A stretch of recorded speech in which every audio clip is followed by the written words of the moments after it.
Boa noite, sejam todos bem-vindos. Hoje nós estamos na nossa segunda aula do minicurso sobre estruturas clínicas. Hoje a intenção é falarmos sobre neurose obsessiva, na proposta do ensino de Lacan. E aí eu quero aproveitar e deixá-los bem à vontade no que tange as questões. Sempre que tiverem alguma dúvida, é só levantar a mão. É, Peço que abram as câmeras, interajam de alguma forma. Isso é importante para eu saber que vocês estão aí. A cara de vocês é um quantificador para eu saber se o ensino está assombrando ou não. Então, deixem as câmeras abertas se possível.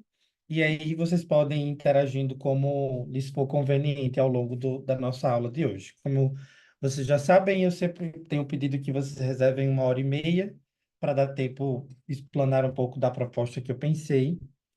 E aí nós ficamos até por volta de 8h30, mais ou menos, aqui juntos. Então, hoje nós vamos falar sobre a queridíssima neurose obsessiva. Para mim, é uma das estruturas que mais me dá trabalho na clínica, eu lhes confesso. Eu prefiro atender 10 psicóticos do que um obsessivo. Dá uma trabalheira danada. Se for uma neurose obsessiva bem clássica, aí sim que o trabalho é uma empreitada muito grande. Mas eu quero começar com algumas referências do ensino do Freud. A intenção é nós pensarmos a psicanálise lacaniana como proposta de tratamento para a neurose obsessiva, mas eu queria voltar um passo atrás a respeito do Freud. E aí eu queria trazer algumas citações que eu recolhi para referenciar a vocês e aí para quem tiver interesse de fazer uma leitura freudiana acerca da neurose obsessiva, eu acho interessante vocês tomarem nota e irem escrevendo, ou, enfim, só a nível de saber mesmo. Particularmente, eu gosto da leitura, de ler o Lacan, sabendo que ele faz uma interpretação, né? A forma como Lacan lê Freud é diferente de nós lermos Freud por nós mesmos. Então, eu vou citar alguns artigos freudianos e aí vocês veem o que fazem com essas citações. O primeiro deles é um artigo de 1895, é a primeira vez em que Freud fala sobre uma ideia obsessiva, que é o texto sobre os fundamentos para destacar da neurastenia uma síndrome específica denominada neurose de angústia. É bem comprido esse. E eu posso colocar aqui para vocês não precisarem estar anotando isso tudo. É um artigo bem anterior, para quem sabe, é escrito na véspera, na entrevéspera dos estudos sobre a histeria, sobre os fundamentos para destacar da neurastenia, uma síndrome específica denominada neurose de angústia. Também tem uma das suas cartas a Fliess, a carta de 7 de fevereiro de 1894, onde o Lacan faz a primeira alusão ao termo da neurose obsessiva. Melhor, Freud faz a primeira alusão ao termo neurose obsessiva. É, Tem um outro texto também, que é o texto As Neuropsicoses de Defesa. É um texto também de 1894. Tem um artigo muito importante, que eu acho que esse vale a pena vocês tomarem, que é Atos Obsessivos e Práticas Religiosas. É um texto de 1907. Atos obsessivos e práticas religiosas. E, por fim, uma última citação, um texto de 1909, 1908, Caráter e Erotismo Anal. E, né, eu vou citar muitas vezes ao longo do nosso encontro hoje. Esses são artigos técnicos, né, fora os casos clínicos que eu vou falar ao longo do nosso encontro, casos freudianos que são possíveis de serem vistos a neurose obsessiva na prática numa perspectiva freudiana. Mas algumas questões, como na semana passada, elas vão nortear o nosso encontro de hoje. Entre elas, o que é a neurose obsessiva para Freud, o que é a neurose obsessiva para o Lacan, e o que há de diferente entre essas duas perspectivas teóricas e práticas no fazer clínico, do clínico contemporâneo e daqueles que se prestam a uma psicanálise lacaniana. A princípio, quando Freud compõe a sua ideia a respeito da neurose obsessiva, ele de primeira diz que a psicanálise não serviria para os neuróticos obsessivos, né? Vocês podem ver isso no texto Psicoterapia do Freud, é um texto que está no compilado da Companhia das Letras, onde está também os três ensaios sobre a teoria sobre os três ensaios sobre a teoria da sexualidade. É um texto de poucas páginas e vocês vão ver o Freud dizendo para quem a psicanálise é contraindicada. Aos psicóticos, aos adolescentes, aos idosos e aos neuróticos obsessivos não serviria a psicanálise. Em suma, a psicanálise só serviria para as histéricas, né? Em trocadilho, seria essa a proposta inicial da psicanálise. Mas aí o Freud faz alguns avanços, mas ainda assim ele resiste ao trabalho da neurose obsessiva, embora para o Freud tenha ainda um jogo de cintura um pouco interessante, que é a histérica já vem pronta para análise, mas o obsessivo é a estrutura pura da neurose. Essa é a lógica freudiana, que a neurose obsessiva é de fato uma estrutura neurótica. E essa observação ela é bem interessante, porque tende a confundir a nossa cabeça. Ora, como assim? Se a histeria funda a psicanálise de alguma forma, e essa é a estrutura que já vem pronta para análise, como é que a neurose obsessiva pode ser de fato ela, e sendo a psicanálise um tratamento contraindicado para ela, porque é que ela é uma estrutura puramente neurótica, né? E aí nós vamos entendendo isso ao longo das construções teóricas do Freud, principalmente nesses artigos em que eu lhe citei, em que o Freud vai considerar a neurose obsessiva como a doença do pensamento, né? Para o Freud, em suma, de uma forma bem grossa, a neurose obsessiva é a doença do pensamento. Enquanto a neurose histérica se manifesta no corpo, a neurose obsessiva se manifesta no campo dos pensamentos. E aí, em um desses artigos que eu lhe citei ainda há pouco, o Freud começa a elaborar o que é que se dá na neurose obsessiva para que esse conflito, essa neurose, ela esteja alocada no campo do pensamento, né? A princípio, é um conflito entre o eu e o supereu, né? Essa lógica freudiana pautada na sua segunda tópica, em que o supereu, ele é mais potente e poderoso do que o eu. Então, fica-se num limbo de um conflito interno para, a todo custo, reprimir o id, né? E aí é quando Freud escreve o famoso caso do homem dos ratos, é, colocando como via de escape, de saída para a neurose obsessiva, né? Ele observa isso no caso do homem dos ratos, os pensamentos. Como o conflito se dá no campo do psiquismo entre o ego e o superego, não seria outro lugar que não fosse o pensamento, o espaço destinado a esse conflito psíquico. Então, a lógica freudiana a respeito da neurose obsessiva é de que se trata de uma neurose do pensamento. Numa psicanálise, o que seria possível? Que esses pensamentos eles tomassem um outro destino, né? E aí é quando o Freud encontra a impossibilidade, que mesmo dentro do trabalho de análise, o homem dos ratos encontra um destino para a fobia relativas aos ratos, mas não encontra o destino para os seus pensamentos. E aí é quando Freud diz, ó, isso aqui talvez não sirva para tratar a neurose obsessiva. E aí os pensamentos ficam como um nó fora. Tá ali, nós conseguimos extirpar a fobia, mas os pensamentos estão presentes, né? Num outro caso em que isso também é possível de ser observado, é o caso do homem dos lobos, que o Freud começa hipotetizando que fosse um caso de fobia, mas logo à frente ele percebe que é um caso de neurose obsessiva. Um outro caso também que é possível pensarmos um princípio de neurose obsessiva é o caso do pequeno Hans, que é um caso de fobia, uma fobia de uma criança, mas que se nós imaginarmos Hans no futuro, nós conseguimos visualizar uma neurose obsessiva gravíssima, por conta da construção que o Hans faz a respeito da realidade externa.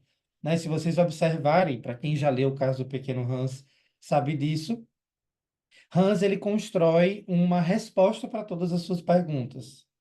Ele inventa uma resposta para o enigma da sexualidade, do ter ou não ter o fazer pipi. Então, é importante nós entendermos também que ali, no caso do pequeno Hans, por mais que se trate de uma neurose fóbica, nós temos ali o princípio de uma neurose obsessiva. E um outro texto, assim, que esse tem o meu coração, que é o texto do o Justiçador, né, Augusto? Esse texto tem o meu coração, que é a recordação da infância do Leonardo da Vinci. Não sei se vocês já leram esse texto. Esse texto é de uma riqueza imensa do Freud, que no final, né, o Freud começa a análise da vida de Leonardo da Vinci, hipotetizando uma psicose, mas ao final ele conclui que é uma neurose obsessiva. Então ele diz que o Leonardo da Vinci era um neurótico obsessivo clássico. Então esse é um texto que eu acho que merece ser tomado na íntegra por aqueles que têm dificuldade com a neurose obsessiva, porque o Freud vai fazendo uma análise, faz a análise do nome de Leonardo, que Leonardo não tem sobrenome, né? O sobrenome de Leonardo da Vinci é o nome da cidade em que ele mora. E aí tem uma relação dele com o pai, com a mãe. É um texto assim que eu fiz questão de tomá-lo na íntegra e vale muito a pena. Então eu lhes indico para vocês fazerem essa construção teórica. Então, para o Freud, a neurose obsessiva seria a doença do pensamento, aquilo que está no campo do psiquismo, num conflito entre o ego e superego. E aí você pode me perguntar, Humberto, mas onde está o id? Está justamente na tentativa do apagamento dele. Ao neurótico obsessivo, é insuportável lidar com a parte obscura de si mesmo. E essa é a lógica quando Freud constrói a sua hipótese de que a neurose obsessiva trata de um conflito entre o ego e o superego. Mas aí, onde está o id? Está justamente na tentativa do apagamento. O fato do conflito ser estabelecido entre o ego e o superego insiste justamente na tentativa de um apagamento da instância do id, né? Da instância inconsciente. Então, mais à frente no Lacan, nós retomamos isso, porque isso toma uma outra conotação. É, então, sendo para o Freud essa noção de que a neurose obsessiva se trata de uma doença dos pensamentos, nada mais próximo da psicose do que a neurose obsessiva. É muito comum a alguns analistas que recebem em seus consultórios casos graves de neurose obsessiva confundirem com uma psicose. Porque numa extremidade de gravidade da neurose obsessiva, parece muito, é muito similar as características com o psicótico, que ele pode alucinar, ele pode delirar, ele pode, inclusive, esse é um fator clínico também da literatura, para quem não sabe, os maiores casos de depressão são casos de neurose obsessiva. Por incrível que pareça, os casos de depressão dificilmente estão para as histéricas. Né? Isso é um dado clínico da literatura, embora tenha aquilo sempre que escape, mas na minha experiência, pelo menos clínica, os casos mais graves de depressão eram casos de neurose obsessiva. Isso tem uma explicação, o Lacan nos fornece isso, e nós vamos chegar também a esse ponto. Então, enquanto pro Freud, nós temos a neurose obsessiva como a doença dos pensamentos, para o Lacan, nós temos a neurose obsessiva como aquele que escamoteia o próprio desejo. Se houvesse uma definição possível de neurose obsessiva para o Lacan, seria aquele que escamoteia o próprio desejo. Escamotear é postergar, é deixar para depois, é, de alguma forma, esconder de si o próprio desejo, é deixar para depois. Né? Nada mais similar à estrutura obsessiva do que a famosa procrastinação. Né? No Lacan, também nós temos um lugar para procrastinação nos casos de neurose obsessiva. Mais uma vez, vale a pena a gente fazer aquela lembrança que eu fiz na semana passada. E quando nós estamos falando de neuróticos obsessivos, nós estamos falando da estrutura na linguagem. Nós não estamos falando da pessoa. Ninguém é histérico, ninguém é obsessivo, ninguém é psicótico, ninguém é perverso. Nós somos pessoas, seres humanos, e na linguagem estamos estruturados, organizados como neuróticos, psicóticos ou perversos.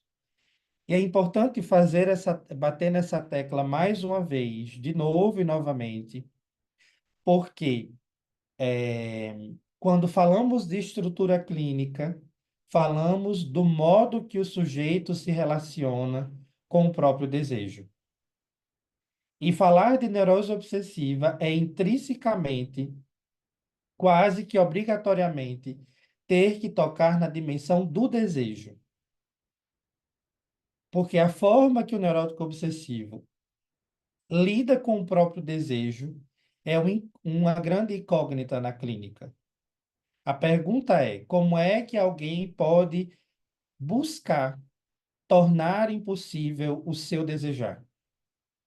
É uma pergunta que o neurótico obsessivo não sabe responder, que enquanto clínico nós ficamos às voltas e que aí reside a maior parte das nossas dificuldades de manejo da transferência na neurose obsessiva.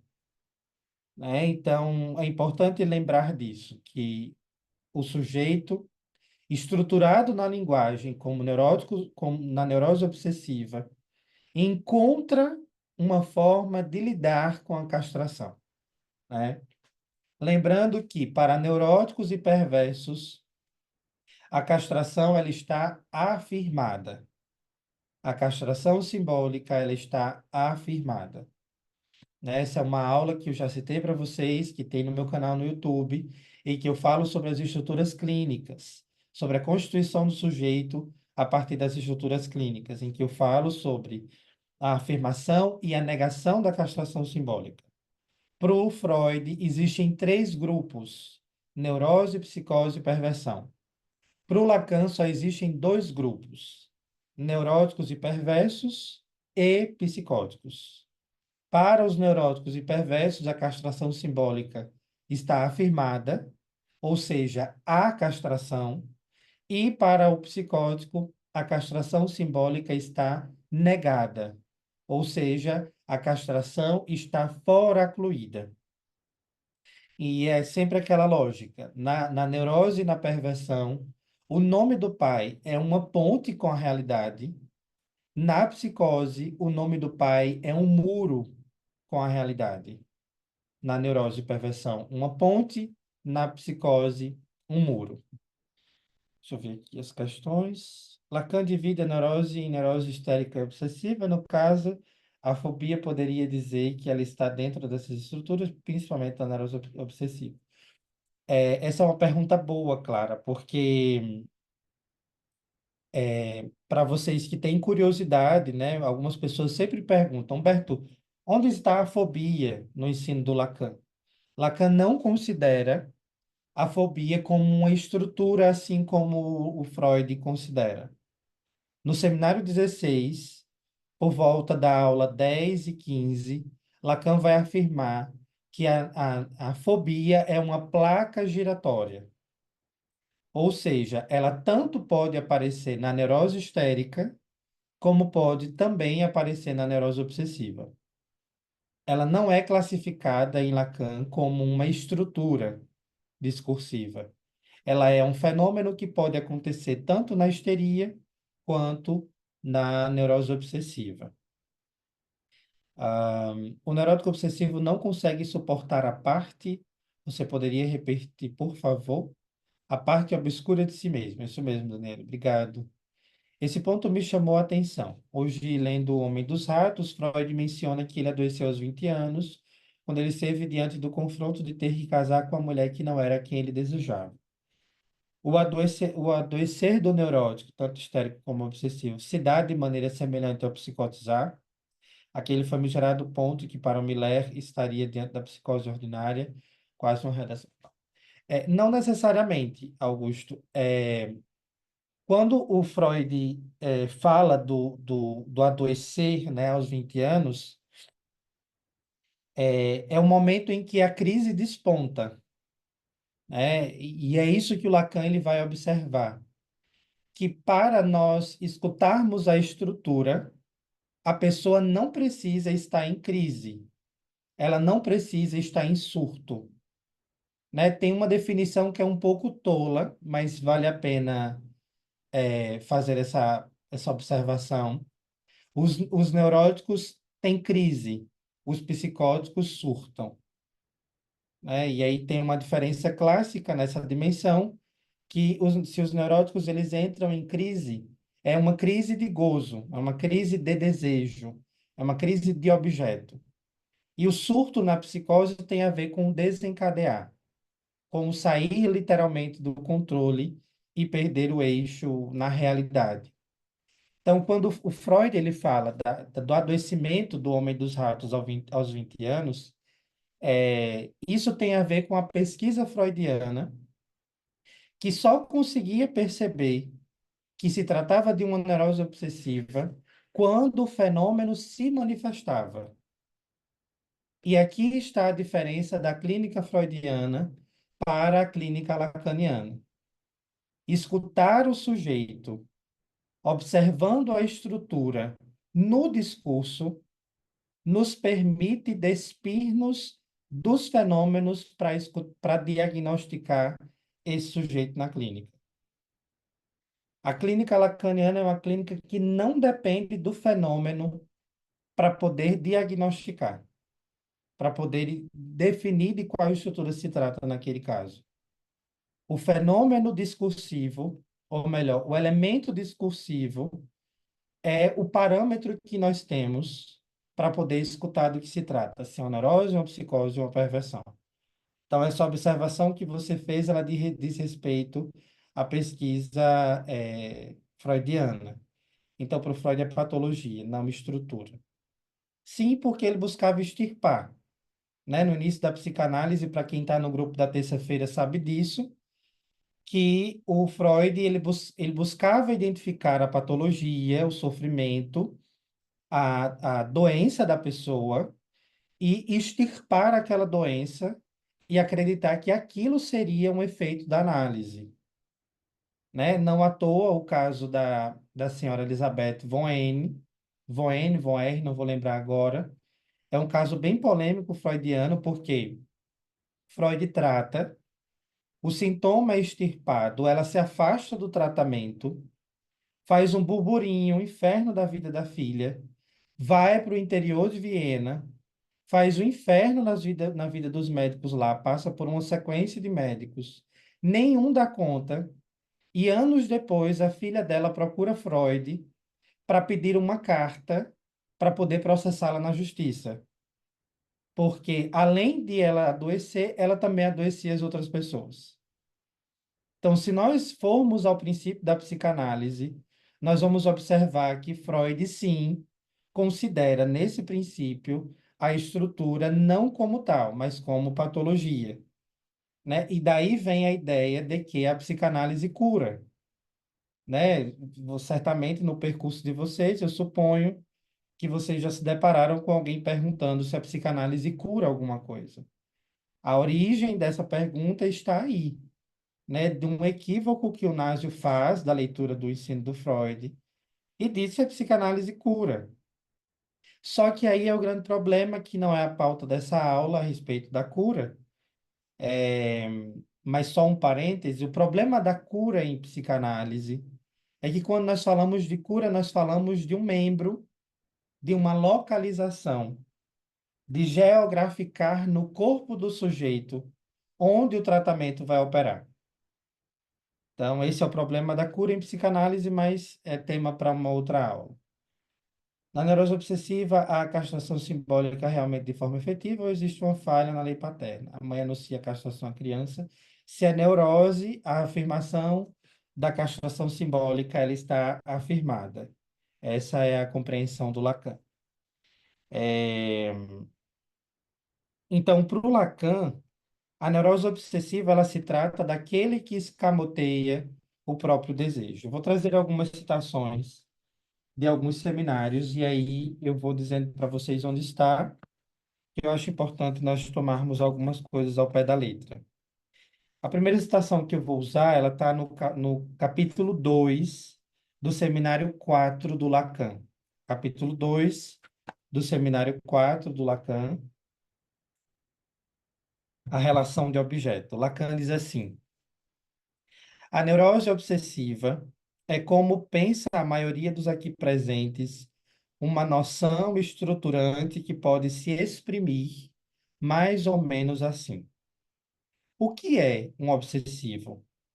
É, em suma, um ator que desempenha seu papel e assegura um certo número de atos como se estivesse morto. O jogo a que ele se entrega é uma maneira de colocá-la ao abrigo da morte. É um jogo vivo que consiste em mostrar que ele é invulnerável.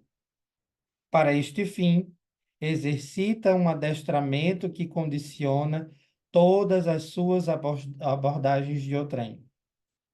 Vamos vê-lo numa espécie de exibição, onde se trata para ele de mostrar até onde pode ir no exercício que tem todas as características de um jogo, inclusive sua característica ilusória, isto é, até onde pode ir outrem, o pequeno outro que não passa de seu alter ego, o duplo dele mesmo.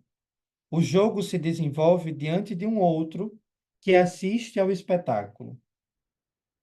Ele próprio nada mais é do que um espectador.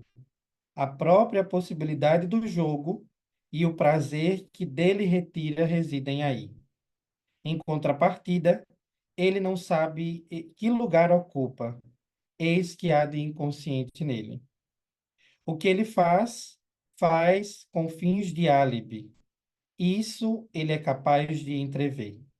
Ele se dá conta realmente de que o jogo não é jogado ali onde ele está.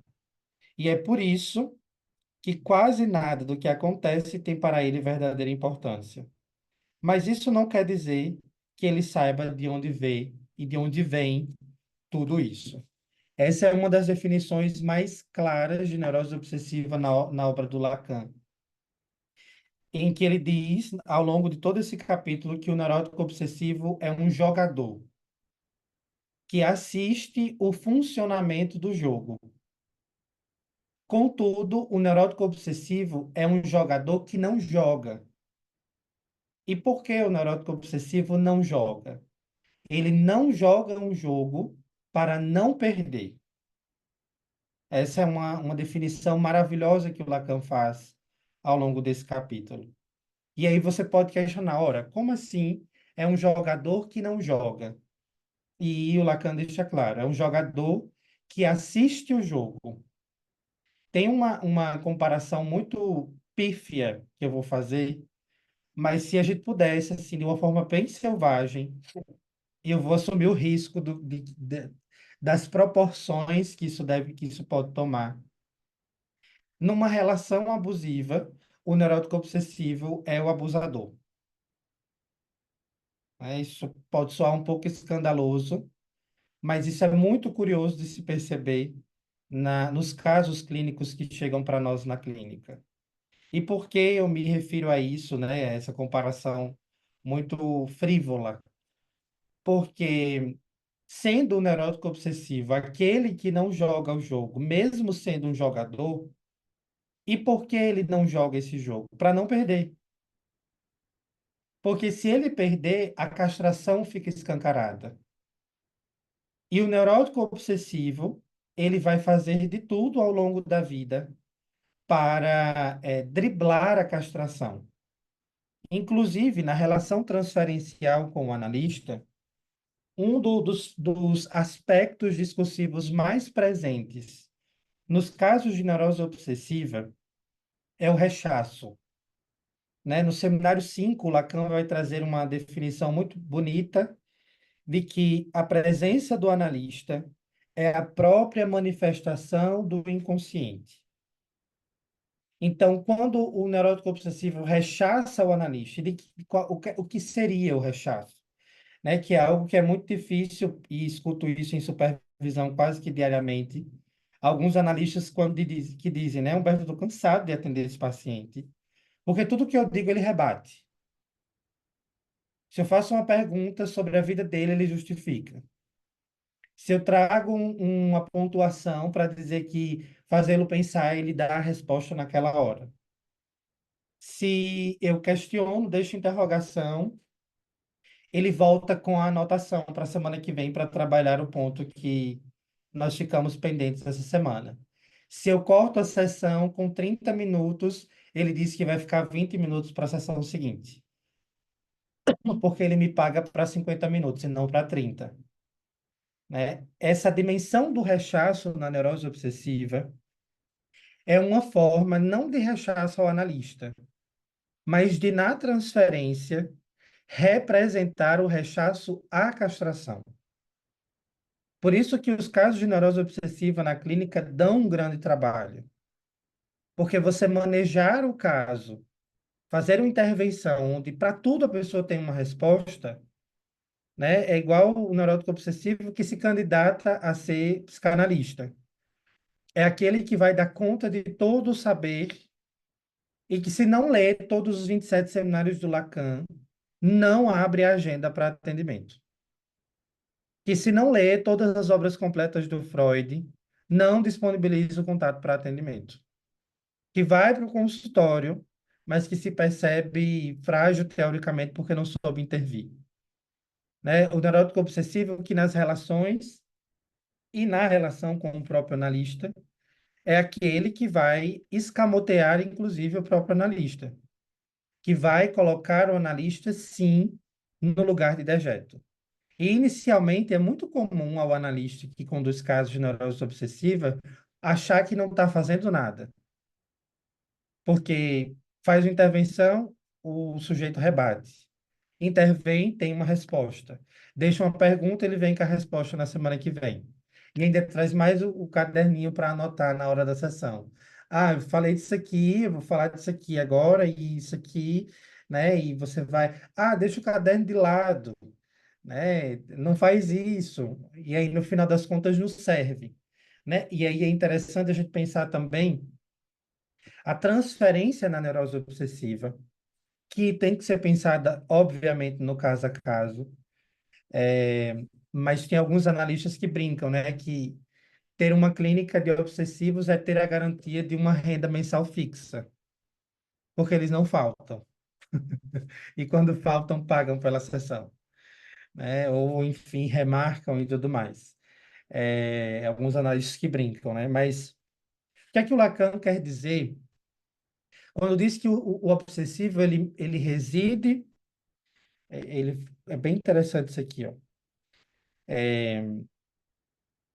Em suma, um ator que desempenha seu papel e assegura um certo número de atos como se estivesse morto. O jogo a que ele se entrega é uma maneira de colocá-lo ao abrigo da morte. O que é que o Lacan quer dizer com colocar-se ao abrigo da morte? Se para a histérica, o lema da histérica é eu sou um homem ou eu sou uma mulher, para o obsessivo é aquele clássico clichê de eu estou vivo ou eu estou morto. Só que essa pergunta que faz o obsessivo é sempre em face do próprio desejo, numa contramão do lugar onde ele se coloca na linguagem, que é sempre um lugar de. Inclusive, Lacan faz uma brincadeira com a passagem do Apocalipse, né? É, de São João, por você não ser nem quente nem frio, eu vou te vomitar porque você é morno. Ele faz uma alusão dessa passagem bíblica ao obsessivo. O obsessivo na linguagem é alguém morno, que se depara com a castração, escamoteia a castração e posterga o próprio desejo. Por quê? Né? E por que falar de desejo falando neurótico obsessivo? Porque lidar com o desejo, estar na condição ou operar ou viver como sujeito de desejo, é intrinsecamente lidar com a castração, com a falta. Castra... Desejo é sinônimo de falta. Isso fica muito claro no ensino do Lacan. Desejo é sinônimo de falta. E tudo que o obsessivo faz é na intenção de escamotear, não o desejo, mas a falta. A gente precisa começar a perceber essa lógica lacaniana dentro da clínica. O obsessivo não tem horror ao próprio desejo. O obsessivo tem horror à falta. E, tendo horror à falta, vai junto nesse combo o desejo. Por isso que ao obsessivo é impossível desejar. Tem um link que eu gosto muito de fazer, que é o link do caso do Freud, O Homem dos Ratos, com o texto Totem e Tabu. São dois textos que, se eu pudesse dizer para vocês, leiam um primeiro, depois leiam o outro, seria leiam o caso do Homem dos Lobos, do Homem dos Ratos, depois leiam o Totem e Tabu. Tem uma conexão muito profunda. Por quê? No caso do Homem dos Ratos, quando ele começa esse processo do adoecimento, é quando na vida psíquica ele se depara com o desejo da morte do pai, que é o seguinte: ele tem uma dama que está para casar com ele, para ele quantificar, né, de alguma forma comprar essa mulher, como era feito há um bom tempo atrás, e ele não tinha o dote para entregar, para dar ao pai da dama. Ele não tinha o valor financeiro para dar ao pai da dama e ficar com a dama, e ficar com a mulher. Mas quem tinha esse dote era o pai. E aí ele pensa, se o meu pai morrer, eu vou ter o dote para poder ficar com a dama. E aí começa o trabalho de adoecimento fóbico, que é quando ele começa toda aquela questão com a fobia dos ratos, né? Então, na neurose obsessiva, essa dialética totêmica ela é muito presente. Eu não posso desejar porque o meu pai está vivo. Aí o que é que acontece, né? Isso numa lógica não ao pé da letra, mas às vezes acontece isso muito frequentemente. Aí não posso desejar porque meu pai está vivo. Aí o pai morre. Aí o obsessivo entra em depressão. Exatamente para postergar ainda a possibilidade de desejar.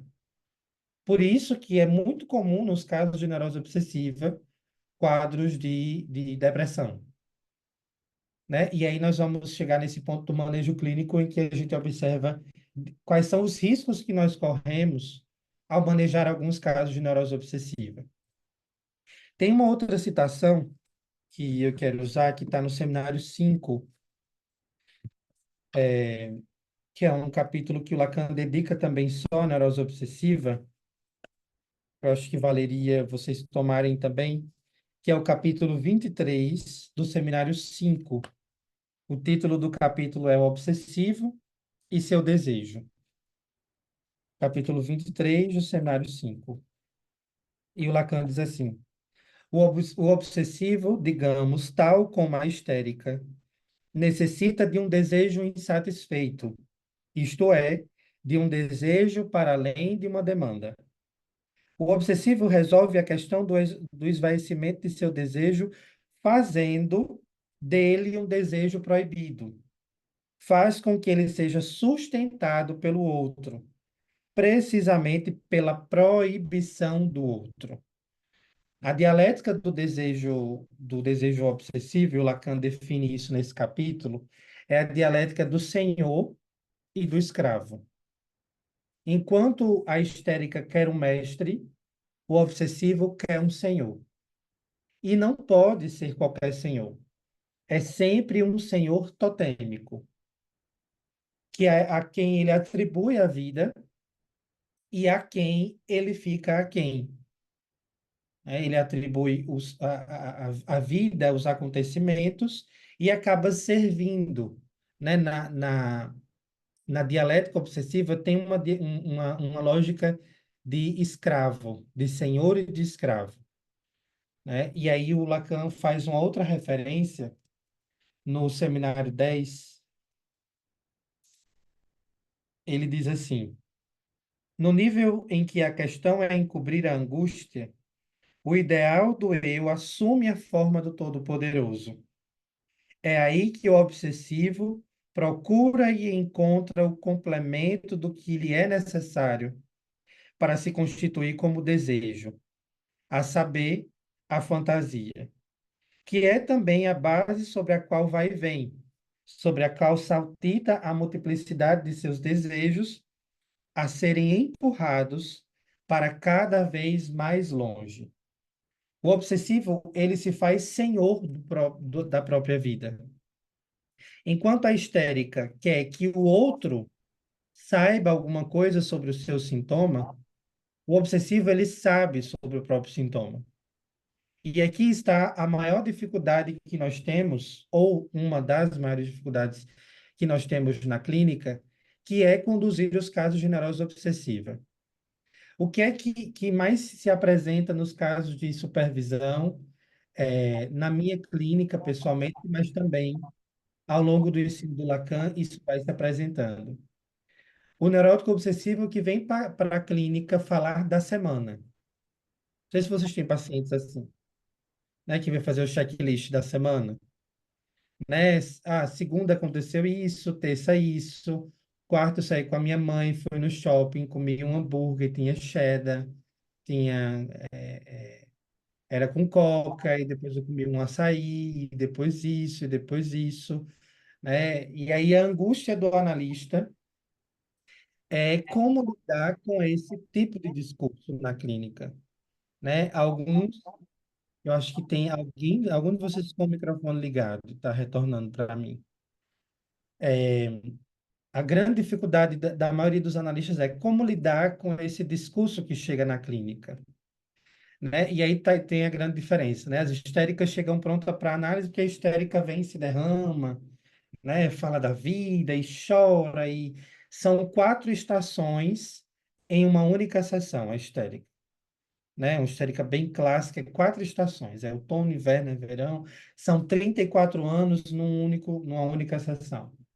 Enquanto o obsessivo, ele fica nesse discurso que é um tanto quanto patinador, né? Eu escuto muito de alguns analistas. Eu sinto ele patinando. Eu patino com ele, ou eu deixo ele patinar. Os millerianos vão indicar que você deve cortar, né? Cortar a sessão ao final do checklist. Os lacanianos vão numa outra orientação, mas, de fato, o que é que o Lacan tem a nos dizer sobre isso, né? Tem um texto que está nos escritos, que eu citei para vocês semana passada, que é o texto que se chama O Tempo Lógico e a Asserção da Certeza Antecipada.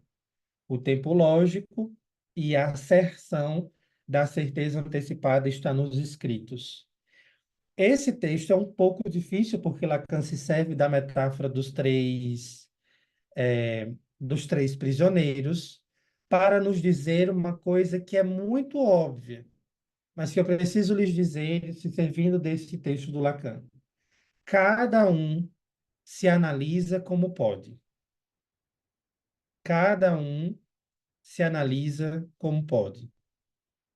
Coloquem isso no post-it, nas notas do celular, nos alarmes, para alarmar na hora do almoço. Cada um se analisa como pode. Tem um que vai chegar e vai se derramar, e vai ser 4 estações ao longo do ano. Tem outro que vai chegar e vai contar para você minuciosamente o que aconteceu durante a semana. Contudo, aí entra aquilo que o Lacan chama no seminário 8. E se eu pudesse pedir para vocês uma coisa nessa noite é: estudem sobre o que é o desejo do analista.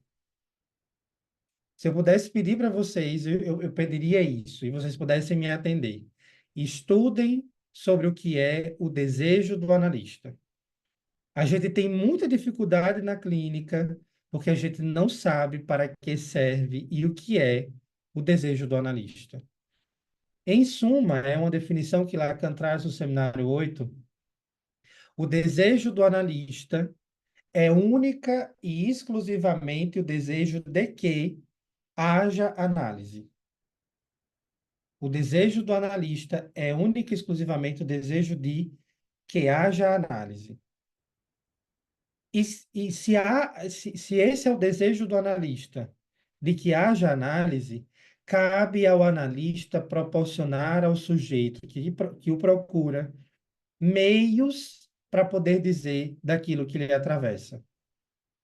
Em alguns casos, e isso acontece muito nos casos de neurose obsessiva, por o neurótico obsessivo estar muito preso na dialética do senhor e do escravo, na lógica binarista de certo ou errado, né, nos polos, certo ou errado, bonito ou feio, de não haver meio termo, muitas vezes cabe ao analista fazer aquilo que o Bruce Fink escreve alguns equívocos ao longo da obra dele, mas tem o primeiro capítulo de introdução clínica à psicanálise lacaniana, que é aquele roxinho.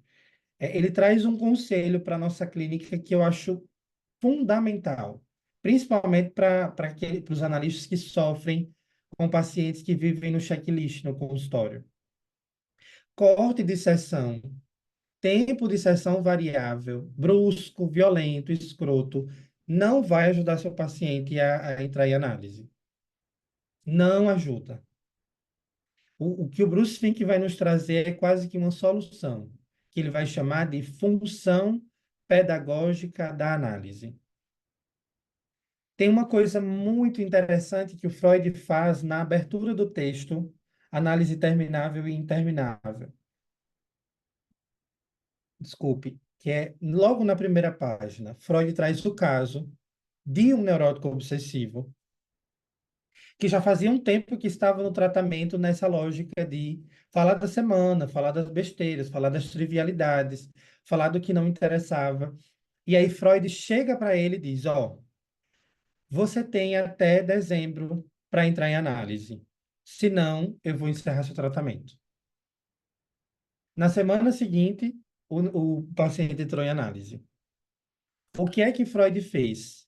Freud possibilitou a esse sujeito uma via pedagógica para entrar em análise. É possibilitar a essa pessoa que está aí diante de você, no consultório, na clínica, no atendimento, as vias pelas quais ele pode entrar em análise.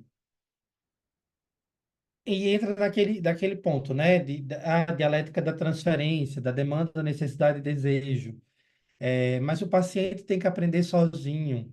Mas tem algumas coisas que o paciente ele não vai saber. Primeiro, que é aquilo que eu converso sempre com os meus supervisionandos. Se você trabalha com psicanálise lacaniana, diz para o teu paciente como você trabalha na primeira sessão. Que você trabalha com tempo de sessão variável, que a palavra é sempre dele, que é preciso que ele invista no tratamento através da palavra, como você trabalha com faltas, como você trabalha com valores, que é aquilo que a gente chama de contrato, como você costuma se organizar com remarcações. E que no momento que o tratamento entravar, você pode chegar para o seu paciente e falando, estou percebendo que você está falando, tem falado da semana, e isso é interessante, mas eu queria que você descesse mais um pouco, que você falasse de outras coisas. E de outras coisas também que lhes são interessantes. Uma vez um paciente me ensinou, assim, do valor disso, né? Era um caso de neurose obsessiva, depois de um ano, o paciente continuava nesse discurso e eu levava muito para supervisão, e era uma supervisão milleriana, e aí a supervisora indicava cortes muito bruscos e aquela coisa toda. E aí eu foi quando eu encontrei o texto do Freud, Análise Terminável e Interminável, e eu disse, uma ideia de manejo aqui. E aí, ao final de uma sessão, eu disse, ó, a partir da semana que vem, eu quero convidar você a falar de coisas que você ainda não me disse. Eu percebo que você me traz sobre a semana, e isso é interessante, mas eu acho que tem outras coisas que também são interessantes. E aí ele olhou para mim e disse, Humberto, eu não sabia que as outras coisas eram interessantes para você. E ali foi quando a análise começou a ser possível, né? Um ano em entrevistas preliminares para poder encontrar a possibilidade de dizer outras coisas. Ah, tinha a ver com sintoma? Talvez. Mas se não houvesse ali uma operação na ordem do desejo do analista, para que ele falasse mais e de outras coisas que ele ainda não tinha trago, isso talvez nunca tinha aparecido. Então, e aí é o ponto, né? Como é que se maneja essa questão do analisante que rebate, né? Que você faz uma pontuação e ele rebate, ele traz justificativas. É, era aquilo que eu trabalhava ontem num grupo, que toda palavra, ela leva um tempo para decantar dentro de nós. Toda leitura, toda escrita, tudo aquilo que você escuta, leva um tempo para decantar dentro de você. Isso é natural do ser humano. Talvez o que você está escutando hoje não faça sentido nenhum, e daqui a um tempo continue sem fazer, mas lá em um outro momento você vai conseguir associar, poxa, isso aqui faz sentido. Porque aquilo que a gente escuta leva um tempo para decantar dentro da gente. Então, o caminho da análise com neuróticos obsessivos, obviamente, no caso a caso, não é o analista bater de frente com o analisante. Se você bate de frente, fica uma briga, uma luta de intelecto, de quem sabe mais, da queda de braço. O caminho da análise com obsessivos é caminhar ao ponto de esvaziar de sentido a cadeia simbólica. E só aí você consegue um furo para poder escutar aquilo que ainda não foi escutado. Né? Falar da cadeia simbólica, a gente entra no rolê da linguagem, do estruturalismo lacaniano, em que se a histérica ela reside nesse endereçamento do saber ao outro, o obsessivo ele reside no saber. É tanto que o esquema dos quatro discursos lacanianos que ele apresenta no cenário 17 para os casos de neurose obsessiva é o algoritmo do discurso universitário, porque o algoritmo, né, dos quatro discursos onde o Lacan constrói o saber, o S2, como agente da cadeia. Então, se o neurótico obsessivo sabe sobre ele, o que o analista precisa é escutar esse saber. E ao invés de furar o saber, como se fura na histérica, é esvaziar o saber. Porque na neurose obsessiva, e aí entra o que é muito delicado na neurose obsessiva, que é a relação do desejo.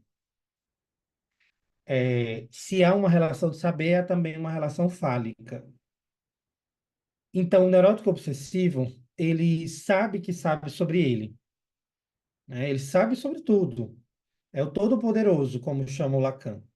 É aquele que detém o saber sobre si, sobre a própria doença, é aquele que vai chegar para você, né, provindo de um encaminhamento médico, e vai dizer, ó, eu vim por encaminhamento médico, vim porque tem que vir, porque eu não acredito nisso, é, e tá aqui, né, eu fiz todo o caminho que eu fiz até agora, não sei o que está faltando.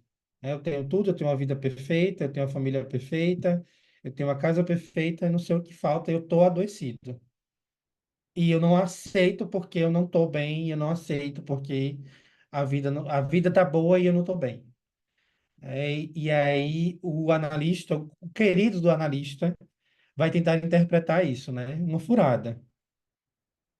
Se esse saber todo ele é trago para análise, né, o máximo e o mínimo que você vai fazer é escutar isso, né? E uma das coisas que provoca o esvaziamento de sentido, e aí entendam isso com muita delicadeza, não é o analista ficar calado, mas é o analista fazer silêncio para provocar aquele saber. O silêncio do analista, nos casos de neurose obsessiva, gera um estresse, né? Que aí a gente precisa ter muito cuidado para não entender que é só essa via, né? Mas é como se o silêncio ele provocasse um estresse na cadeia, ao ponto de que gere-se endereçado ao analista alguma demanda. Porque o fato do analisante chegar para você pedindo análise não significa dizer que isso é demanda de análise. A demanda de análise ela vai ser construída com você. Né? E em outro momento a gente pode falar só sobre isso. Mas nenhuma demanda chega pronta para análise. Nenhuma. Nenhuma demanda. Né? Na neurose histérica, a demanda é sempre de amor. Na neurose obsessiva, a demanda é sempre de reconhecimento. Então, o neurótico obsessivo, ele chega para você com uma demanda de reconhecimento. Para que você reconheça, legitime que ele está vivendo daquela forma condenada, porque a vida dele é aquela. E que não existe saber possível outro fora para que ele lide com aquilo. Então, qual é a intenção da construção da demanda de análise? Que esse silêncio do analista provoque, nem que seja, o ódio pelo analista. E isso, por isso que a gente precisa de delicadeza. A gente não precisa fazer que ninguém odeie a gente, né? Mas que na cadeia simbólica, no discurso, o analisante chegue pelo menos para você e diga, eu estou vindo aqui e não está servindo de nada. Se ele traz isso para você, é o princípio de uma demanda de análise. Porque alguma coisa está se endereçando a você numa negativa. Na neurose obsessiva, a demanda se dá pela via negativa. Então, o endereçamento de saber da histérica é bem diferente, que ele é muito direto. Ele não passa por gambiarras.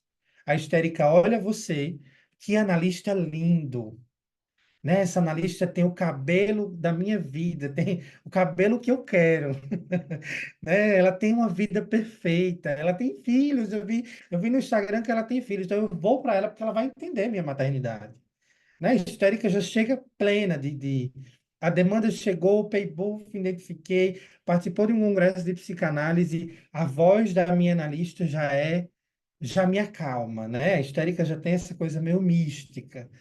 Enquanto o obsessivo, na neurose obsessiva, não tem esse rolê. Não tem isso de.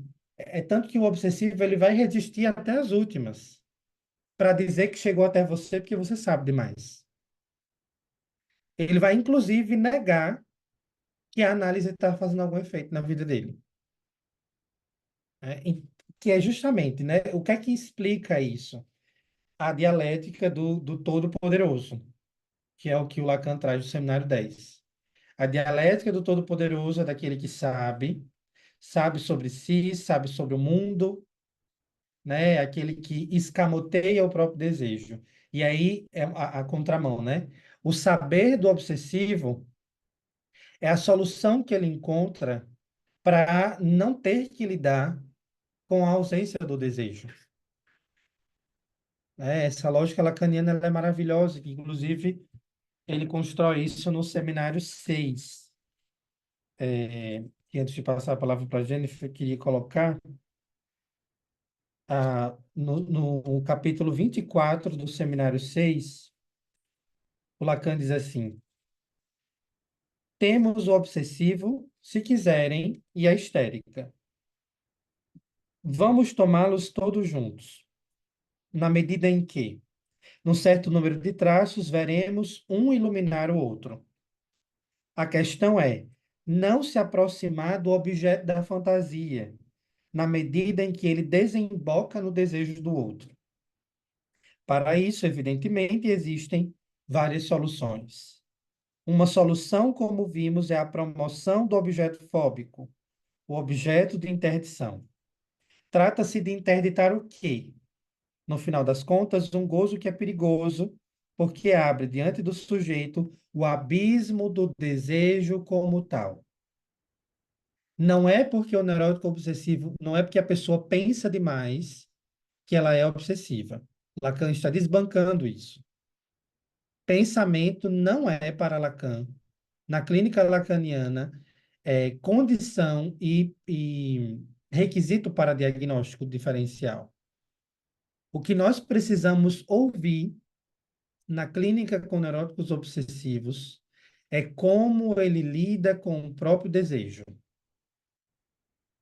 E como o neurótico obsessivo lida com o próprio desejo, é sempre encontrando nele uma via impossível. Ah, eu quero fazer faculdade. Ah, mas eu acho que a minha mãe não deixa, não vou ter dinheiro para pagar. E se eu entrar para a faculdade e eu não conseguir me formar? E se eu me formar e não tiver emprego? Né? E aí fica nesse limbo, né? Ah, eu quero namorar. Mas a pessoa que eu quero namorar, ela tem que ter isso, isso, isso, isso, isso e isso. Encontrei a pessoa, ela não tem o último requisito, não serve para mim, né? Aí eu fazer uma brincadeira, né? Na hora que o obsessivo entra no Tinder, né? E aí começa, não serve, não serve, não serve, não serve, não serve, não serve, né? No final das contas, chega ao final da cartela do Tinder, da opção gratuita, e ele não encontrou ninguém para dar um match.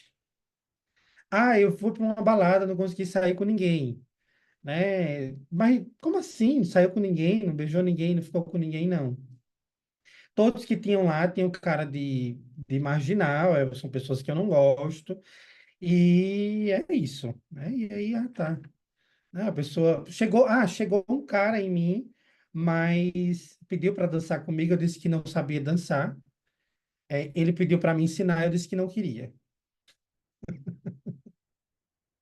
Né? Então, é importante escutar na clínica a forma como o sujeito lida com o próprio desejo, tanto para a neurose, né, histérica, como para a neurose obsessiva. Vamos ouvir o que a Jennifer tem a trazer. Diga, Jennifer. Tá. Se não for, tu me diz e depois, uma hora, tu me explica em supervisão, tá? Mas é que me lembrou um caso de uma paciente, quando estava falando da questão de, o analista não sabe nada, o atendimento não está andando. E aí eu tinha uma paciente desde dezembro, ela tirou ali um período das férias sem atendimento, porque o marido ia estar em casa, ela não ia ter privacidade. Aí ela volta, faz uma sessão, e tá tudo bem. Na outra semana, ela me manda uma mensagem que queria parar com o tratamento. Aí eu perguntei por quê, chamei para ela aqui por quê e tal, se ela queria fazer uma sessão para falar sobre isso. E ela me disse que ela via que ela não estava andando no tratamento dela, que não estava adiantando, que não sei o quê. E aí eu perguntei, tá, mas isso é importante. Quando isso começou? Porque isso é importante de trazer para a sessão e a gente falar sobre isso na sessão. Ela disse que tinha sido nesse último atendimento que ela tinha feito comigo. E ela não quis fazer essa sessão. E aí vem um pouco também, eu parei para pensar, analisar o caso de como ela tinha falado que é as relações dela, né? Mas aí fiquei pensando, mas o que ali até pelo desejo do analista de que haja análise, né? Mas aí eu vou ser a pessoa, tipo, qual seria o manejo? Porque, por exemplo, eu chamei ela para a sessão, ela não quis, então não teria mais o que fazer para ela querer lidar com isso novamente? Tchau e bênção. Sim, foi o que deixei, né? Tem essa coisa que na psicanálise se diz muito, tá, marca a sessão, chama o analista para o analisando para a sessão, né? Tenta escutar o que estava em jogo, mas minha gente, assim, sabe? É, isso vai parecer clichê, e talvez, enfim, eu vou bancar isso, mas quem quer deixar análise, deixa. Hum? Não vai ser a sua sessão extra que vai fazer com que a pessoa fique. Né? E às vezes essa paciente ela já estava dando indícios de que essa coisa não estava, né? Não estava funcionando. O que é isso? Né? Tem que funcionar como para você perceber que está fazendo efeito, né? Então, assim, tem muito isso, tem que quem vem para a gente dizer que vai sair da análise, alguns vêm, né? Se for um caso, às vezes no caso de histeria, para que você peça que ela para ela ficar, fica comigo, né? Você é importante para mim, né? E tem aqueles que vão dizer, e aqueles que vão desaparecer do nada, aqueles que vão tomar o chá do sumiço, aqueles que vão mandar mensagem dizendo que está se desligando por conta da situação financeira. A clínica. Então, assim, não há muito o que fazer com pacientes que decidem sair do consultório. Por isso, isso é uma coisa minha, sabe, Jennifer e todos os demais. Para mim, eu tenho o paciente na sessão que eu estou com ele, naquele dia. Se vai ter semana que vem, eu não sei. A sessão que eu tenho para dizer sobre ele é a sessão que nós estamos agora. Semana que vem, eu não sei, né? Tanto que já há um tempo, a forma que eu cobro é pela palavra do dia. Você vem, paga, fala, paga a sua sessão. Não sei se você vai vir semana que vem, né? Se vier, ótimo, vou estar aqui te esperando no horário marcado. Mas se você não vier, eu não tenho muito o que fazer, né? Eu tenho como desejar que haja análise se você estiver aqui, né? E investindo. Se não, não tenho muito o que fazer com relação a isso, né? E aí entra a dimensão.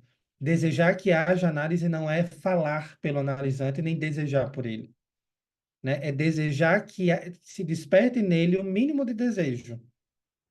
Se o seu paciente conseguir minimamente lidar com o próprio desejo, alguma coisa já vai estar acontecendo, né? Por isso que tem um rolê que já foi muito criticado por isso. Para mim é muito claro, analista não deseja bem, o bem do paciente, né? Aí vem os patriotas. Ah, não sei o quê, você é muito radical, porque a gente acha que não desejar o bem é desejar o mal. Mas não se trata disso.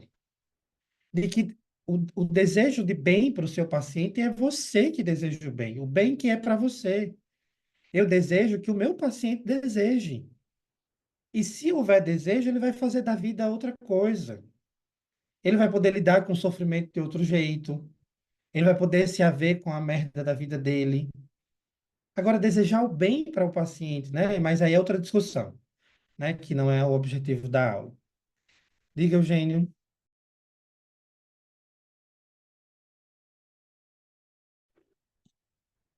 Oi, boa noite. Tudo bem, Humberto? Noite. Eu queria fazer uma pergunta. Na verdade, são duas.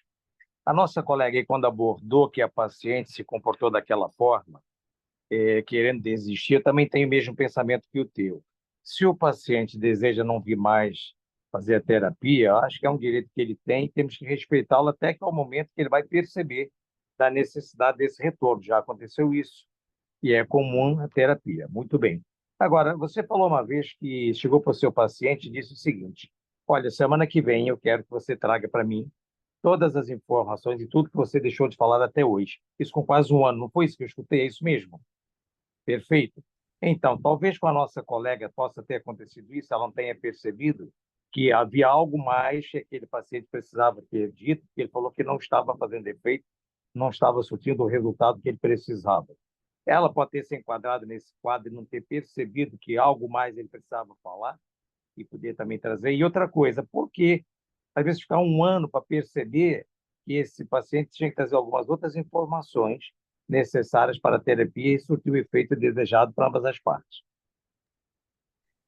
São hipóteses, né? Não dá para dizer porque, assim, precisa estar em supervisão e a coisa andando, né? Por isso Sim. que alguns lacanianos criticam o discurso e o ensino das estruturas clínicas, porque a gente vai entrar no mérito da individualidade de cada caso. Entendi. É possível falar de estruturas clínicas em psicanálise lacaniana, entendendo que isso que é dito aqui não é um manual psicanalítico diagnóstico. Entendi. São princípios para se pensar uma via possível para escutar o paciente em questão.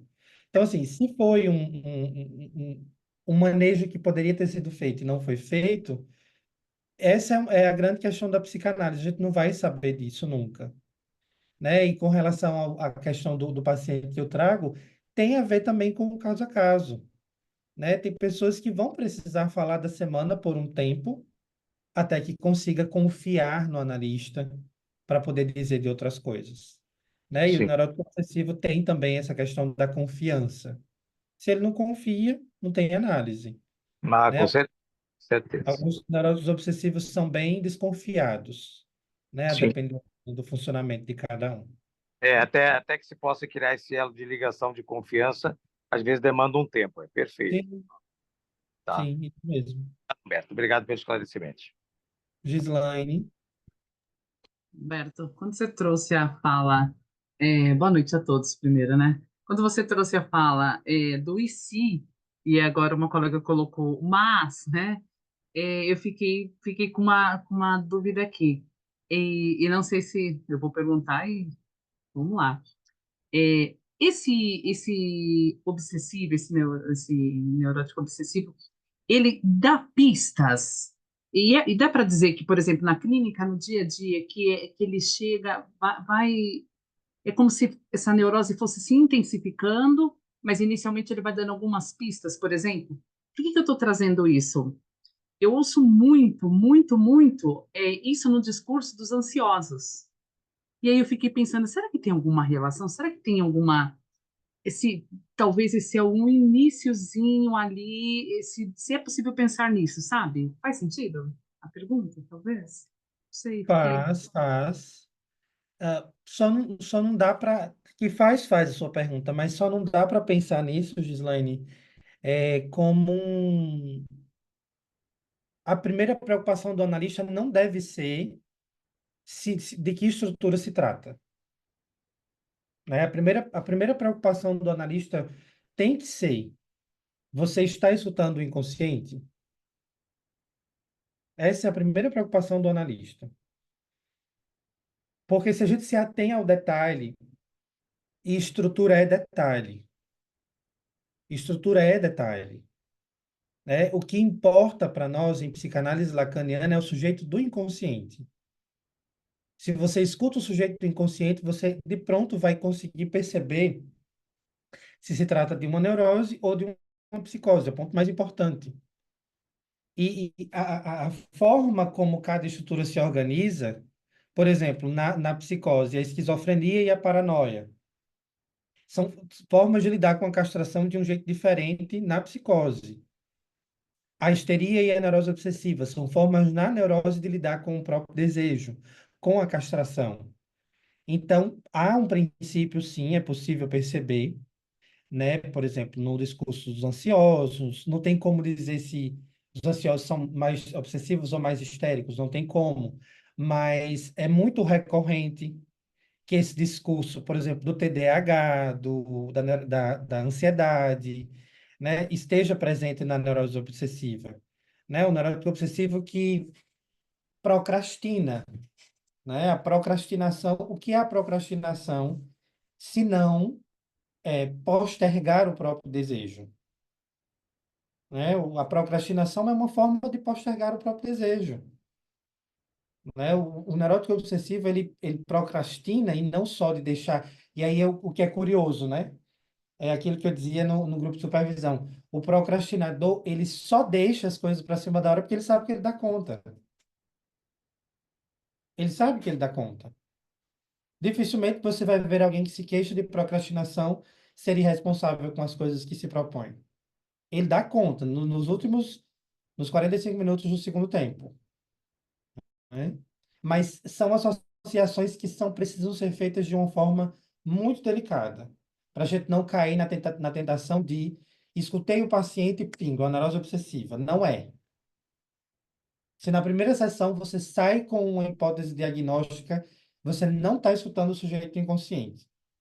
Você está escutando a sua teoria, isso é masturbação teórica e narcisismo psicanalítico, né? Tem que escutar primeiro o sujeito do inconsciente.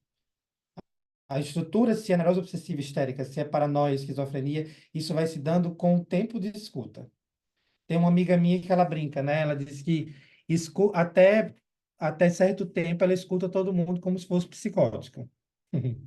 É uma forma que ela diz que encontrou de se equivocar menos na clínica, porque aí não fica fazendo intervenções. Ela escuta, escuta, escuta, e quando percebe que é neurótico, ela começa a intervir. Quando não, fica nesse lugar de secretariado. Tem algumas questões aqui. O obsessivo agirá dessa maneira, mesmo quando seu discurso estiver estericizado. É o ponto, Augusto. Uma análise não muda a estrutura. Tomem isso como nota de corte, como post-it, como anotação em celular, em tudo. A análise não modifica a estrutura. A análise modifica a cadeia simbólica. E se modifica a cadeia simbólica, modifica o modo como o sujeito lida com o próprio desejo. O obsessivo ele vai lidar com o desejo de forma obsessiva a vida toda.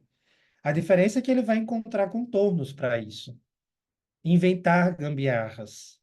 Criar modos de desejar que não sejam tão impossíveis assim. Humberto, eu tenho 50 mil reais e eu quero comprar um carro. E aí eu tenho duas opções. Ou eu espero mais 3 anos e compro o carro dos meus sonhos, correndo o risco de não comprar, porque talvez eu seja desempregado, demitido, alguma coisa aconteça, ou minha família precise desse dinheiro. Ou eu uso esse dinheiro para, sei lá, para investir na bolsa de valores, não sei de onde. Mas só tem essas duas opções? Não dá para comprar um carro que é possível agora e depois trocar? Uma via possível no meio das duas únicas opções. Né? Isso que uma análise opera num discurso obsessivo. Humberto, no movimento de escamotear o próprio desejo, algo desse desejo pode se realizar? Algo que poderia escapar e assim o sujeito manteria o sintoma? O desejo ele não se realiza, né? Quando a gente fala de desejo, desejo impossível, a gente fala também do representante do desejo que é o falo, né? Eu já coloquei aqui para vocês, eu vou abrir a tela rapidamente, o quadro, só para mostrar uma coisa para vocês que eu acho importante vocês terem isso como nota de bolso. Anotem aí em qualquer lugar, no rodapé. Eu já falei disso em outros grupos, mas eu acho que vale a pena tomar aqui. Toda vez que vocês verem esse símbolo no ensino do Lacan, o Lacan vai estar falando de falo e imaginário. Acho que tem algum de vocês mexendo o mouse. Se puderem deixar no canto da tela, eu consigo usar sem problemas. Toda vez que vocês verem esse símbolo no ensino do Lacan, ele vai estar falando de falo simbólico. Qual é a diferença entre os dois? Nós precisamos colocar aqui um outro elemento, que é o objeto A, que é o objeto causa de desejo. Qual é a diferença entre esses três elementos? No seminário 9, o seminário da identificação, Lacan diz que o objeto do desejo é o falo. Então, na linguagem, nós conseguimos uma representação para o desejo sob a dimensão imaginária do falo. Então, o paciente ele pode chegar para você e dizer: eu desejo um carro, eu desejo uma moto, eu desejo um caminhão, eu desejo ser feliz, eu desejo me formar. Isso aqui, o significante carro, seria o falo imaginário, que é o representante do desejo na dimensão imaginária. Quando a gente vai para a representação, para o falo simbólico, a gente desce o carro para cá, mas a gente pergunta: por que um carro? Por que você deseja um carro? Por que tem que ser esse carro? Para que você quer um carro? Aqui a gente escuta a dimensão imaginária, a coisa pela coisa, é o carro pelo carro. Então, o desejo tem um nome. No falo simbólico, a gente interroga isso. Tá, esse carro representa o quê? Não, esse carro representa o poder, a emancipação. Ninguém da minha família tem um carro. Ter um carro significa que eu venci na vida. Ah, então o carro está associado com o vencer na vida. E aí você começa o encadeamento significante. S1, S2, S3. E aí você chega na dialética simbólica do desejo.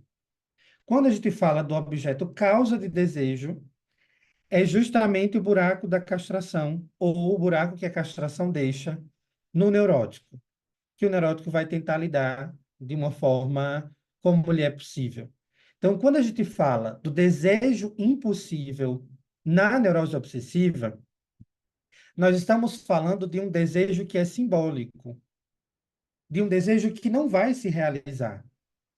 Mas até que o sujeito compreenda que esse desejo ele não é possível de se realizar, e aqui está um ponto muito delicado nos casos de neurose obsessiva.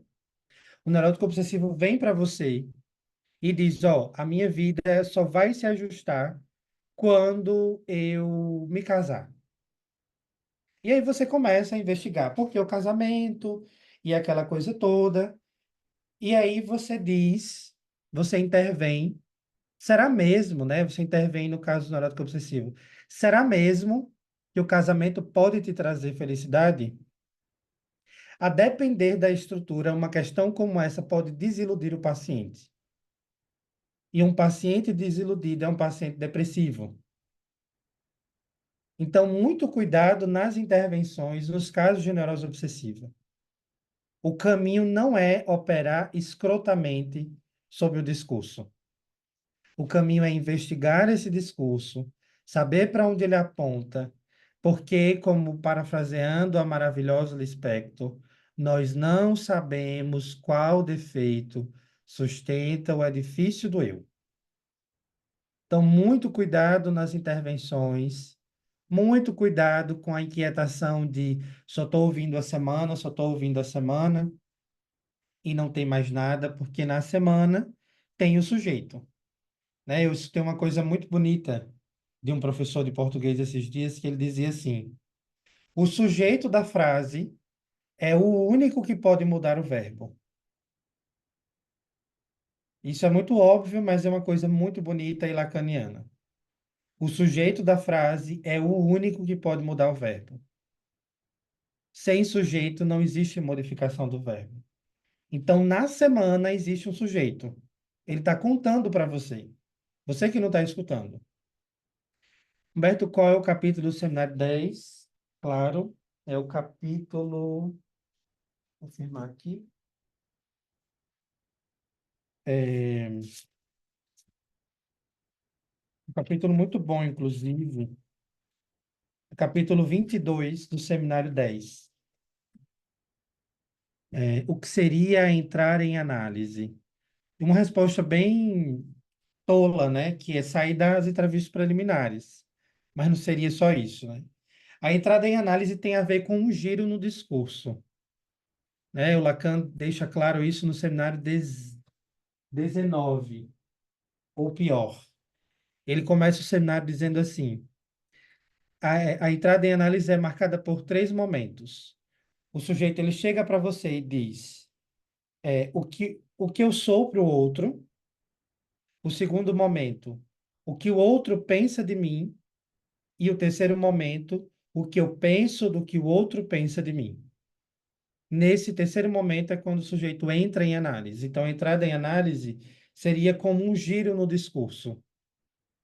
Sair da dimensão de o que eu sou para o outro, o que o outro pensa de mim, para começar a me perguntar sobre o que eu penso do que o outro pensa de mim.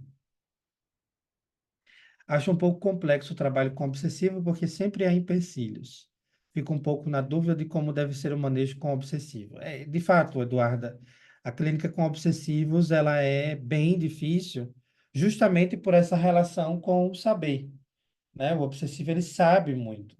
Então ele vai dar aulas, ele vai pesquisar o que é psicanálise lacaniana, ele vai dizer para você o que foi que Lacan disse em tal seminário, né? E o manejo para isso, né? Claro que vamos muito no caso a caso, e a supervisão é indispensável para todos os casos, em especial de neurose obsessiva, é o caminho do esvaziamento de sentido. Em muitos momentos, o analista precisa ocupar esse lugar do dejeto para que esse sentido se esvazie, né? Somente no esvaziamento de sentido a gente encontra uma brecha no campo do desejo para poder operar na neurose obsessiva. Você poderia discorrer sobre o que seria escutar o inconsciente como analista? Rodrigo, o Lacan vai fazer essa definição no seminário 11. É uma definição muito boa. Ele diz assim: o significante é aquilo que representa o sujeito para outro significante. Porque um significante por si só não significa nada. Então, não tem como ao sujeito que se presta a escutar analiticamente outro, escutar apenas o discurso que está dado. E o que seria escutar o inconsciente? Interrogar diante do que é dito aquilo que ainda não foi dito. Eu acho maravilhoso quando o paciente chega para a sessão, fala, fala, fala, fala, e ao final diz: Ó, era tudo que eu tinha para dizer hoje. Já disse tudo. E aí eu lanço a questão: tá. E o que é que falta ainda por se dizer? Quando você disse tudo, o que é que falta ainda? Essa é a dimensão inconsciente da coisa. É encontrar no meio do discurso, no meio da palavra, algo que está sendo dito, né? Eu brincava com um amigo meu, fazia uma piada com a situação específica, que eu dizia assim: ah, fulano falou, falou e não disse nada. Não sei se vocês já tiveram em algum lugar que fulano fala, fala e não diz nada, né? Não fala nada com nada. Essa é a dimensão da entrada em análise, né? É fazer com que o sujeito, o sujeito inconsciente, que é sempre efeito de articulação. O sujeito inconsciente não é, ele não está dado. Lacan é muito radical com isso. Ele deixa muito claro, o sujeito do inconsciente só existe enquanto se fala. Quando se cala, não tem mais sujeito do inconsciente. Né? Isso é bem radical, alguns não concordam, mas Lacan não se importa com isso. Fala um pouco sobre o que falam de obsessivo com defesas histéricas, histéricas com defesas obsessivas. Não consigo identificar direito. Brenda, essa é. Eu tenho que ter cuidado porque está sendo gravado, né? Eu fui tão apedrejado esses dias. Mas isso é uma influência do pensamento milleriano. Essa história de que as estruturas não são. As estruturas são mistas, né? Histéricos com defesas obsessivas, obsessivos com defesas histéricas. Essa é uma ideologia milleriana, que tem em vista não localizar o sujeito numa estrutura, deixando ele suspenso. E aí entra o equívoco da história da psicose ordinária. Na íntegra, o obsessivo ele vai ter formas de se defender, né, da castração que é muito própria. Né? E não é que uma coisa é uma coisa e outra coisa é outra coisa, ponto final. Né? Alguns podem trazer traços que são característicos de um e de outro. Você pode ter um neurótico obsessivo que tenha traços perversos, mas não são traços da estrutura perversa. São traços da sexualidade perversa, e a gente confunde as coisas. Então, essa história de histérico com defesa obsessiva, ela é milleriana, não é lacaniana.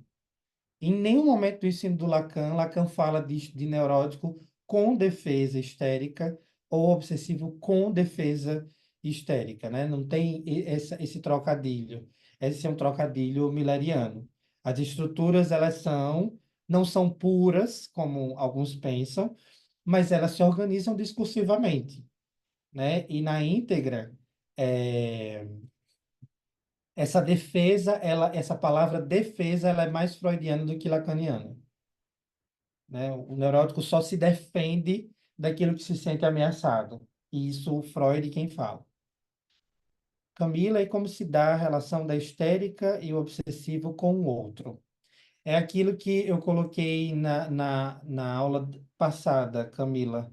Eu já estou concluindo, tá, pessoal? Vou só responder essa última pergunta. A forma como a histérica lida com o outro é pela via do mestre, né? O que é que a histérica quer do outro? Um mestre. O que é que o obsessivo quer do outro? Um senhor. A dialética do senhor e do escravo. Só que o obsessivo, por isso que é dito que a estrutura obsessiva ela é perfeita, porque o obsessivo ele elege unicamente um senhor, que pode ser representado pelo pai, pela mãe, pela irmã, né? Vamos citar um caso bem clássico, um neurótico obsessivo, que é extremamente religioso, católico, que é fascinado pela mãe, mas vive numa crise existencial com a própria sexualidade, né? O caso clássico do viado que não sai do armário, né? Enfim, eu vivi isso por muito tempo, tá? Mas não sou, não sou obsessivo, não. É, mas que vive dentro desse armário porque o outro vai julgar, porque a mãe não deixa, mas porque Deus não deixa. Qualquer outro não serve para o obsessivo. Tem que ser um outro que ele elegeu. E quase sempre o outro do obsessivo é a mãe. Isso é muito curioso, né? Enquanto o outro do histérico é o pai, o outro do obsessivo é a mãe. E aí é nisso que se assemelha a estrutura psicótica. Mas, mais uma vez, isso não é uma definição. Isso são pontos para vocês pensarem e construírem o próprio saber acerca das estruturas. Essa aula pode sim, eu vou disponibilizar todas as aulas no meu canal no YouTube no início de outubro, certo? Então, mas de preferência, se todos puderem estar nas próximas duas aulas de forma presencial, é interessante porque há essa interação, há essa troca é indispensável. Então, eu vou disponibilizar todas as aulas no meu canal no YouTube, tá certo?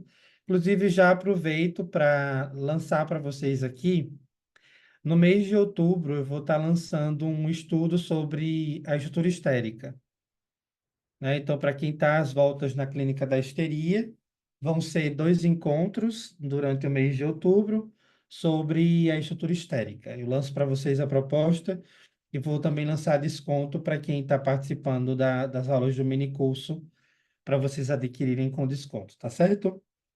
Por fim, eu queria indicar para vocês um livro que eu acho que algum de vocês já disse que tem, que é O Inferno do Dever. Esse livro aqui é meu queridinho, eu sempre indico ele. Vocês não vão encontrar ele em livro físico, porque acho que a editora não publicou mais. Mas tem muita gente que compartilha ele em PDF. Leiam esse livro. Leiam esse livro. Se eu puder fazer um pedido para vocês, leiam este livro. Esse livro é importantíssimo para a clínica dos obsessivos. Se chama O Inferno do Dever, o discurso do obsessivo. E se eu puder dizer a vocês, nunca leiam esse livro aqui, A Neurose Obsessiva na Atualidade. Nunca leiam esse livro. Né? Se vocês verem por aí, não leiam esse livro. Porque tem muita coisa de Millet, muita coisa não faz sentido e deturpa o ensino do Lacan. Não leiam esse livro. É, E acho que é isso. Eu fico aberto para as questões, para as dúvidas. Mais uma vez, eu quero pedir a vocês encarecidamente, não tomem esses encontros como manual diagnóstico psicanalítico. Tomem essas provocações para vocês estudarem. Vão atrás, construam o saber de vocês. Tem dois artigos que eu acho que vale muito a pena para vocês procurarem. São dois artigos que eu adoro artigo científico, dois artigos. O primeiro é O Corpo na Neurose Obsessiva. Vocês derem um Google aí, vocês encontram no Cielo. O Corpo na Neurose Obsessiva. E o segundo artigo é Corte e Costura. Esse corte e costura é um presente, porque a autora diz que o neurótico obsessivo, o analista corta e o obsessivo costura. Enquanto o analista corta, o obsessivo costura. Então, esses dois artigos para a leitura de vocês. Esse do corte e costura é de quem que é, Humberto? O... Tem... Deixa eu dar uma olhada. Eu mando para vocês no Tá, grupo, tá tá? bom. Porque aí fica mais fácil para vocês terem acesso. Mas só olhando aqui, é da Roberta Luna, da Costa Freire Russo. Corte e costura, a interpretação na neurose obsessiva. Isso mesmo, David, Roberta Luna. É, e semana que vem a gente se encontra para falar. E eu vou fazer uma troca, tá? Semana que vem nós vamos falar sobre perversão e deixar na última semana para a gente falar sobre psicose. E na última semana a gente fala sobre psicose, paranoia e esquizofrenia. Então a gente fala semana que vem de perversão. Na semana última de setembro falamos sobre psicose, tá bom? Então, um beijo para vocês, boa noite, qualquer coisa me chame.